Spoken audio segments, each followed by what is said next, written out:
आपण काल जसं ब्रीफली स्टडी केलं, वर्किंग कॅपिटलवर डिस्कस केलं. आज आपण प्रॉब्लेम बघणार आहोत.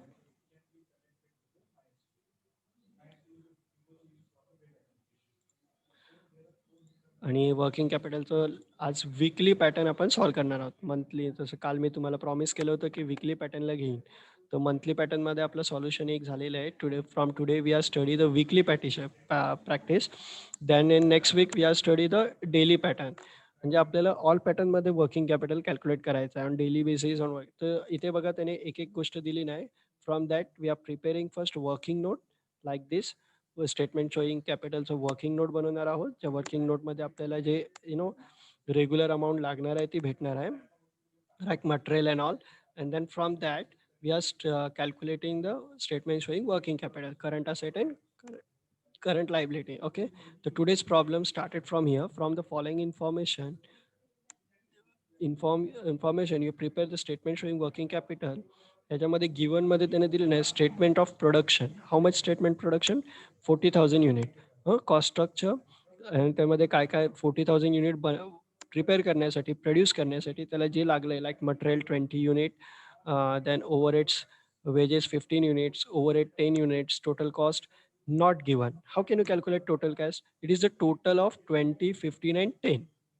It is a total of 20, 15 and 10. The total baga 20, 50 and 10. It is 45. It is the 45. Okay. Then 45 plus 5. It is the sale is 50. Total कॉस्टमध्ये आपण आपलं प्रॉफिट इन्क्लूड करतो आणि जो आन्सर येतो is known as your selling cost. Here the calculation is, are you understand the calculation?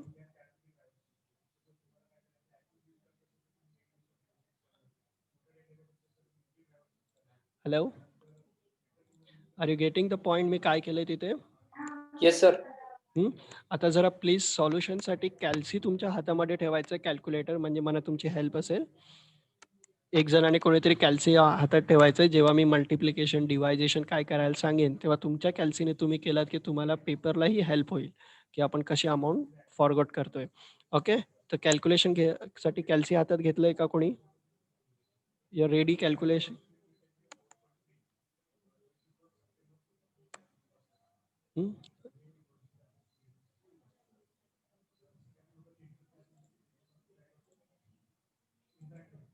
Hello,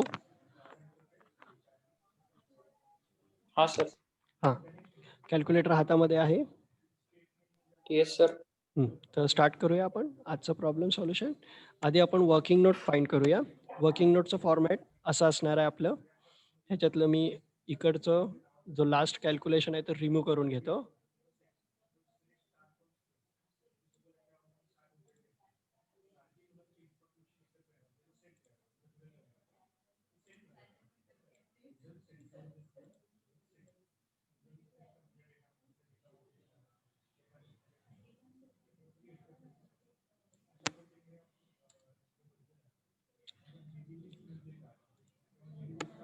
okay, let start the calculation.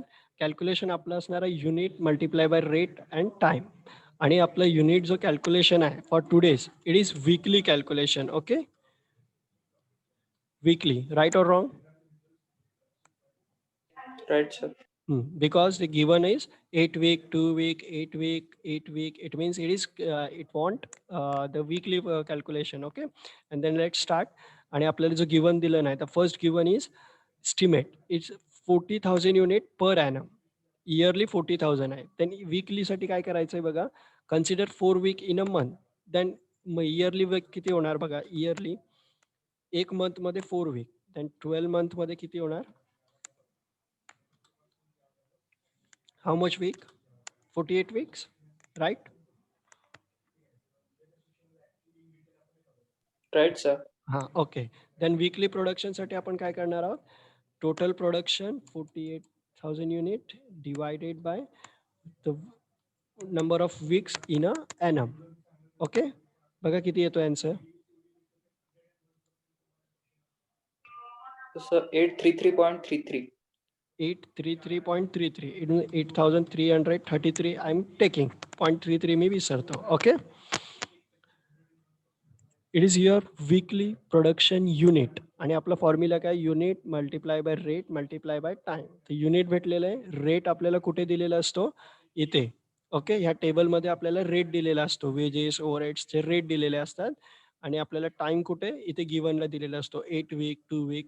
या तिघांचं मिश्रण किंवा कॉम्बिनेशन किंवा multiplication is known as your production. Okay, the first is calculation of raw material. Okay, the raw material remaining stock for 8 week. आपल्याला काय काय लागणार आहे unit. How much unit 8333 multiply by sir rate. 8333 नाही, 833. Okay sorry 833 multiply bye. तर rate किती आहे बघा.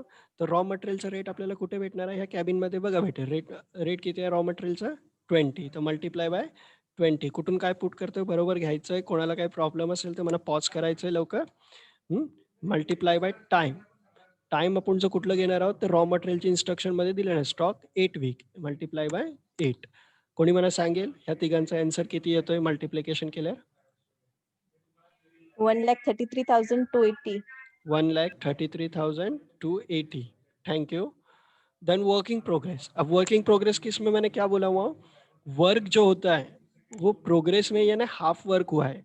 अगर हाफ वर्क हो रहा आहे कुठलंही काम आपलं अर्ध देतो तर आपण त्याची मजुरी पूर्ण दिलं पाहिजे का. कुठल्याही कामाचं काम पूर्ण नाही झालं तर मजुरी पूर्ण द्याल का तुम्ही. नाही, अर्धी देऊ.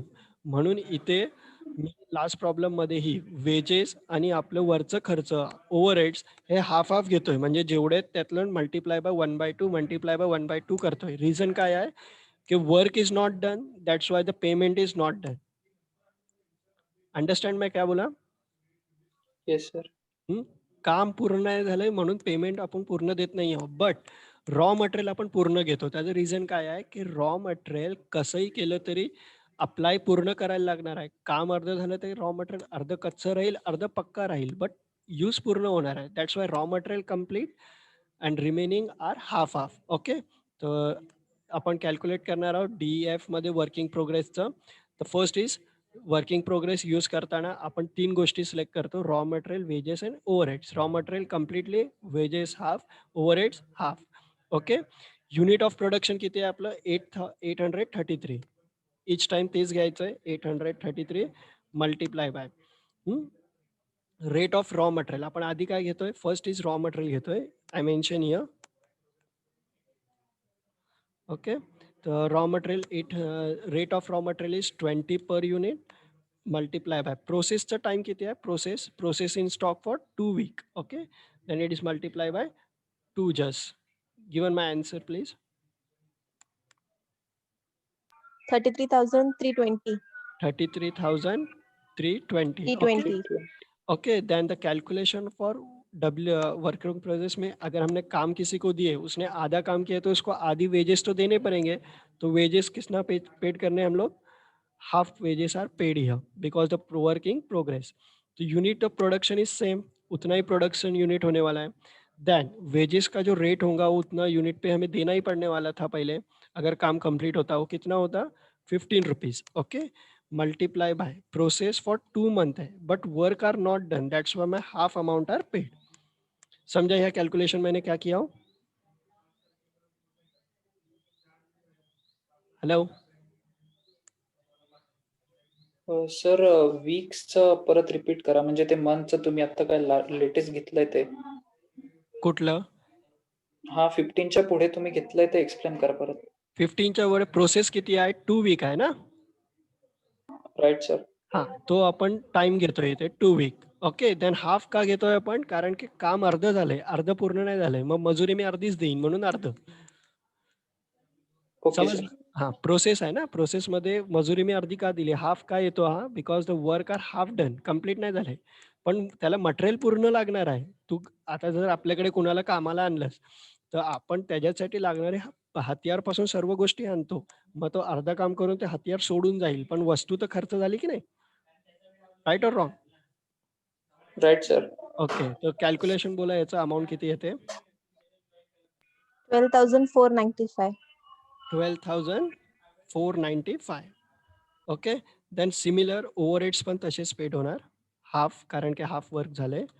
Okay, unit of production is same, तेवढंच प्रोड्यूस होतंय. ओके, मल्टिप्लाय बाय ओव्हरहेड्सचा रेट घ्यायचा. आता ओव्हरहेड्सचा रेट किती आहे, 10 rupees. Okay, into process for 2 month आहे म्हणून 2 वीक आहे म्हणून मी 2 घेतलं. कुठून घेतलं हा 2? प्रोसेस फॉर 2 वीक आहे. आपण WIP कॅल्क्युलेट करतोय. ओके, देन मल्टिप्लाय बाय आणि हा work are not done completely, that's why 1/2 is that. The answer is 8,330. 8,330. Anyone tell me the total of both them? Total कोणी सांगेल का?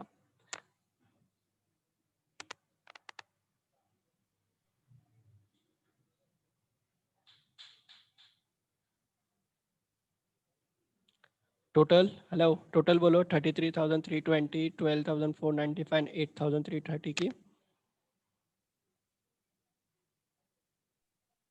Hello, 54,145. 1,87,425. 1 lakh wrong है. 1 lakh इतनी, हाँ, देख ना 33,000 है वो, उसके बाद उसमें 12,000 मिले तो 50,000 हो गया. 54,145. So 54,145. Yes, 54,145. 145. Okay.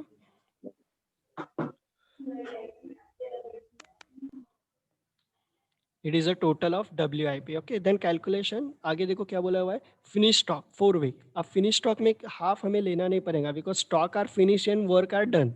राइट और wrong? Right sir. Right sir. It means यहाँ 1/2 लेना नहीं है, लेकिन द रॉ मटेरियल तो लगने वाला है, वर्कर्स लगने वाले, ओवरहेड्स भी लगने वाले. It means raw material, wages and overheads both are selected. तो first calculation of raw materials for finish good. तो unit is same 833 into rate are 20 per rate. Okay, यहाँ प्रोसेस में जो टाइम यूज होगा वो टाइम अभी finish stock का कितना है, 4 week. Okay, it's multiply by 4. Give me the answer please. 66,640. 640 या 64? How much? 66,640. 6,640. 640. Okay, then wages. तुम्हें समझ रहा है वर्किंग कैपिटल कैसे सॉल्व कर रहा हूँ मैं? Are you getting the points? Yes, sir. 833 simple है. अभी ऐसा सिंपल लग रहा है कि टफ जाता है वर्किंग कैपिटल. वेजेस का रेट कितना है, 50. ओके, मल्टीप्लाई बाय, अभी यहाँ पे टाइम पीरियड कितना है, 4 week. Okay, then the answer is 49,980. 49 49 49,980. 980. Okay, 980 ऐसा ही है ना? राइट और रॉन्ग? Right sir. हाँ, then calculation, similarly calculation of overheads. तो ओवरहेड्स कैसा होगा, unit are same, rate overheads का 10 है इंटू 4 वीक. अब यहाँ 1/2 इसलिए नहीं यूज हुआ है because work are done. The amount please. 33,320. 13,000 33,320. 33,320. Right? Yes. Okay, the total of finish good, इन तीनों की टोटल करेंगे, वो फिनिश गुड की अमाउंट रहेंगे.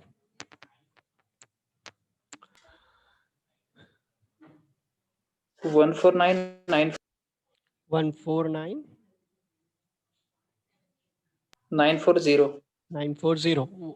1,49,940. ओके, देन द कैलकुलेशन आगे देखते हैं कहाँ तक हुआ हमारा. Finish good. Customer allow for 8 week. Customer कौन होता है, डेटर्स होते हैं. इट मीन्स डायरेक्टली या इनडायरेक्टली वो तुम्हें डेटर्स कैलकुलेट करने बोल रहा है. तो डेटर्स किसके ऊपर कैलकुलेट होते हैं, इफ सेल आर डन. अगर सेल होगा तो हमें क्रेडिट का पैसा आने वाला है. ओके, तो कस्टमर कौन होता है, जो परचेस करता है. और परचेस कब होता है, जब हम सेल करते हैं. इनडायरेक्टली वो सेल्स को लेने बोल रहा है. तो 8 वीक. तो प्रोडक्शन कितना हो रहा है डेटर्स के लिए, सेल. तो प्रोडक्शन इज कितना, प्रोडक्शन है 833 into the selling cost is 50. देखो यहाँ पे है selling cost 50. Okay, and multiply by selling cost के साथ क्या हमें लेना है, उसका टाइम पीरियड। अब कितने वीक है, कस्टमर के लिए कितना अलाउ किया तुमने, कस्टमर के लिए 8 वीक, तो मल्टीप्लाई बाय 8। ओके, तो आंसर बोलो। 3,33,200. डेटर्स का किसी को नहीं समझा होगा तो मुझे एक बार बताओ, मैं फिर एक्सप्लेन करता हूँ। Are you getting the point, debtors को कैसा लिया गया, unit. So please explain again. हाँ, देखो डेटर्स को जब भी कैलकुलेट करेंगे तो डेटर्स कब जनरेट होते हैं, time of sale are done, in simple time of Yes. Sale of done. It's why यहाँ पे सेल की कॉस्ट ली गई, प्रोडक्शन तो सेम यूनिट होने वाले, जितने होंगे उतने सेल होंगे। It's means 8,833 unit are selected, और उसका जो डेटर्स का टाइम पीरियड है वो यहाँ पे दिया हुआ है 8 वीक, वो मैंने सिलेक्ट किया। ओके, तो 3, इस हिसाब से वो 3,33,200 आए हैं। Are you getting point? Okay, sir. Thank you. तो सिमिलर क्रेडिटर्स, जब हम कुछ चीज़ परचेस करते हैं फॉर बिजनेस, हम रॉ मटेरियल परचेस करते हैं, तो जब क्रेडिटर्स के लिए होगा तो उसके लिए सप्लायर जो हमें रॉ मटेरियल सप्लाई करता है उसके बारे में वो इंस्ट्रक्शन देता है। तो देखो क्रेडिटर्स के बारे में क्या बोला होगा, supplier allow 4 week, it means he तुम्हें तुम्हें इंडिकेट क्या करता है, तुम्हें इंडिकेट क्या करता है वो कि तुम supplier, it means raw material की स्टडी कर रहे हो, या फिर तुम लोग क्रेडिट परचेस की स्टडी कर रहे हो। तो क्रेडिट परचेस से हमारे क्या बनने वाले, क्रेडिटर्स अलाउ फॉर 4 वीक्स। तो क्रेडिटर्स के लिए हमें सप्लाई क्या होता है, रॉ मटेरियल, तो हम अमाउंट जो लेंगे या स्टडी करेंगे वो रॉ मटेरियल की। इट मीन्स यूनिट कितने प्रोड्यूस हो रहे हैं, 833। Okay, multiply bye raw material हमें सप्लाई किया जाता है फॉर प्रोडक्शन, इसलिए रॉ मटेरियल का रेट लिया जाएगा इनटू टाइम लैग 4 वीक। समझा यह क्या लिया हुआ है, समजलंय का? Hello, Yes, sir. हाँ सर. हाँ, तर अमाउंट बोला आता मग 56,640. 56,600 66,000. 66,640. 66, राइट? Right, sir. 640. हाँ, आगे 66,640, 640. 40. राइट? Yes, Right. sir. और देखो जैसे हमने कल स्टडी किए थे, क्रेडिटर्स का टाइम पीरियड डेटर्स से टाइम पीरियड में कंपैरिजन में कैसा होना चाहिए, डिफरेंटली होना चाहिए, और उसमें क्रेडिटर्स के लिए टाइम पीरियड ज़्यादा देना है, डेटर्स के लिए कम देना है। या इसने इसकी स्टडी में रिवर्स किया है, या यानी आगे फ्यूचर में लॉस सफरिंग स्टडी कर रहा है। ओके, देन आउटस्टैंडिंग वेजेस के बारे में देखो क्या है, देखो कुछ बोला हुआ है कि टाइम लैग रहता है वो आउटस्टैंडिंग रहता है, तो बोथ के लिए उसने 4 वीक बोला है, wages and overheads. Okay, outstanding wages and overheads 4 weeks. तो look here, unit are same 833 into, अभी जब वेजेस बोला होगा तो वेजेस का रेट लिया जाएगा जो कितना है 15 है, मल्टीप्लाई बाय आउटस्टैंडिंग फॉर कितना है 4 वीक। ओके, अमाउंट बोलो मुझे। 49,980. 49,980। Okay, then outstanding overheads also for 8 week, so cost are same, unit are same, multiply by the rate of overheads लेना है, multiply by the time lag. Then here the amount is 33,320, I think so, right? Right, sir. Outstanding की concept समझिए कैसे calculate करते हैं, rate और लेना है, यूनिट रहता है, और जिस चीज़ के बारे में आउटस्टैंडिंग बोला हुआ है उसका रेट सिर्फ आप पुट करना है, wages then wages rate, overheads then overheads rate. Okay, अभी देखो गिवन इंस्ट्रक्शन को, ये the cash balance is expected ₹8,000, ये एक न्यू इंस्ट्रक्शन आई है जो मैं यहाँ लिखता हूँ, कैश बैलेंस। ओके, जिसकी अमाउंट उसने 8,000 डायरेक्ट बोला है, उसके लिए रेट यूनिट अमाउंट लेने की ज़रूरत नहीं है। ओके, देन द हमारा last format of your solution is statement showing working capital.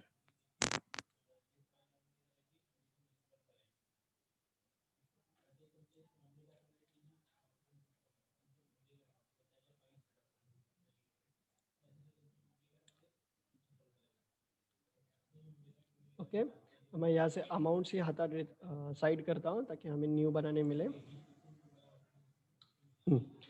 As per your working capital solution हमें 1 बाय 1 अमाउंट को पुट करना है और यहाँ पुट करना है, समझा? जैसे हम कैलकुलेशन ऑफ करंट असेट कर रहे हैं तो उसके अंदर हमें जो जो मिलने वाला है लाइक रॉ मटेरियल, तो रॉ मटेरियल की अमाउंट हमारी अभी यहाँ पे आ चुकी है, कितनी है? 1,33,280, राइट? Right sir. हाँ, ये अमाउंट सिर्फ मैं वहाँ पे पुट करूँगा। If your working note is perfect then calculation का रियल स्टेटमेंट है उसमें ज़रा भी मिस्टेक नहीं होगी और इजीली हो जाएगा।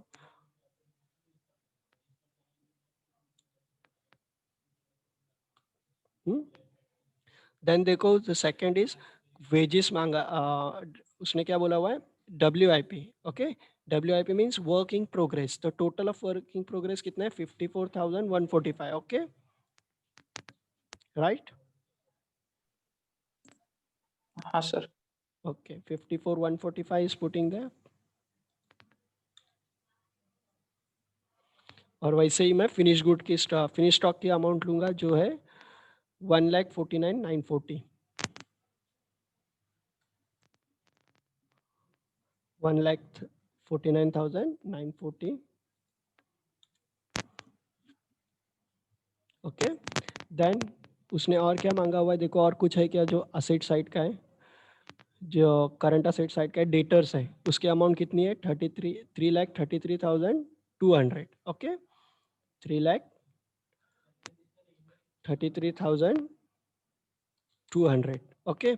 इसके बाद यहाँ पे कैश बैलेंस दिया हुआ है जो पहले प्रॉब्लम में नहीं था, कैश जो कितनी है? Expected 8,000, okay.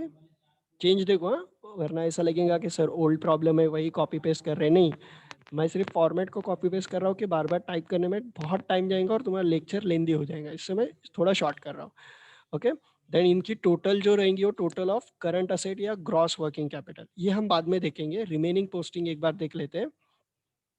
इसके बाद यहाँ पे क्रेडिटर्स की अमाउंट दी हुई है, ये कहाँ पे जाते हैं? करंट लाइबिलिटी में जाते हैं, राइट ना? Right sir. हाँ, तो मैं अमाउंट लेता हूँ 66,640 it is use in creditors, 66,640, okay. Then outstanding wages की भी अमाउंट अगर दी होंगी तो लेना है हमें 49,980, 49,980 and the outstanding overheads also given here, how much? 33,320, okay. Posting are done. समझाए? Understand or getting all of you?